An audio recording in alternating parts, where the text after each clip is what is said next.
दोस्तों, आज की कहानी का शीर्षक है 3 विकल्प। बहुत समय पहले की बात है। किसी गांव में एक किसान रहता था। उस किसान की एक बहुत ही सुंदर बेटी थी। दुर्भाग्यवश गांव के जमींदार से उसने बहुत सारा धन उधार लिया हुआ था।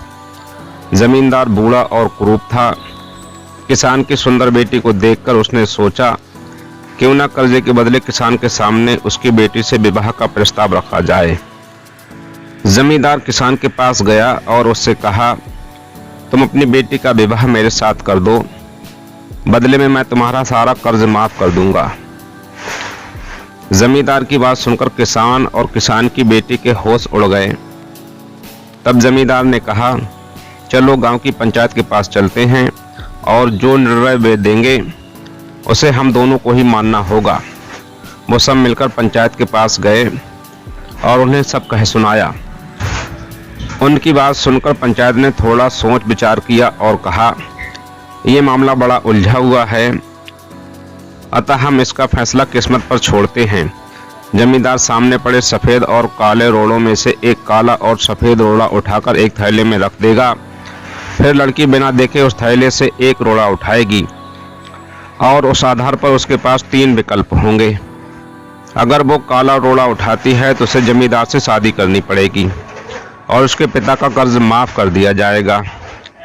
अगर वो सफेद पत्थर उठाती है तो उसे जमींदार से शादी नहीं करनी पड़ेगी और उसके पिता का कर्ज भी माफ कर दिया जाएगा। अगर लड़की पत्थर उठाने से मना करती है तो उसके पिता को जेल भेज दिया जाएगा। पंचायत के आदेशानुसार जमींदार झुका और उसने 2 रोड़े उठा लिए।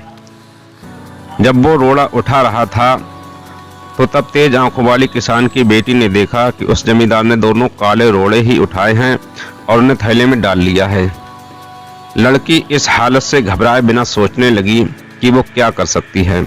उसे 3 रास्ते नजर आए। पहला, वो रोड़ा उठाने से मना कर दे और अपने पिता को जेल जाने दे। दूसरा, सबको बता दे कि जमींदार दोनों काले पत्थर उठाकर सबको धोखा दे रहा है।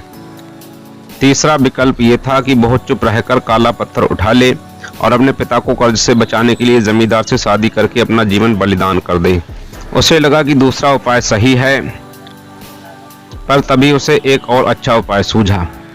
उसने थैले में अपना हाथ डाला और एक रोड़ा अपने हाथ में ले लिया और बिना रोड़े की तरफ देखे उसके हाथ से फिसलने का नाटक किया। उसका रोड़ा अब हजारों रोड़ों के ढेर में गिर चुका था और उनमें ही कहीं खो चुका था। लड़की ने कहा, हे भगवान, मैं कितनी फूहड़ हूँ, लेकिन कोई बात नहीं।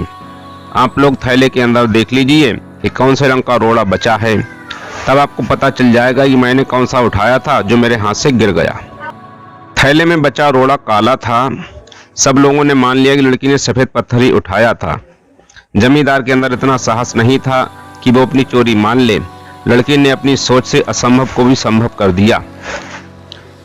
मित्रों, हमारे जीवन में भी कई बार ऐसी परिस्थितियां आ जाती हैं जहां सब कुछ धुंधला दिखता है, हर रास्ता नाकामयाबी की ओर जाता महसूस होता है। पर ऐसे समय में यदि हम परंपरा से हटकर सोचने का प्रयास करें तो उस लड़की की तरह अपनी मुश्किलें दूर कर सकते हैं। धन्यवाद।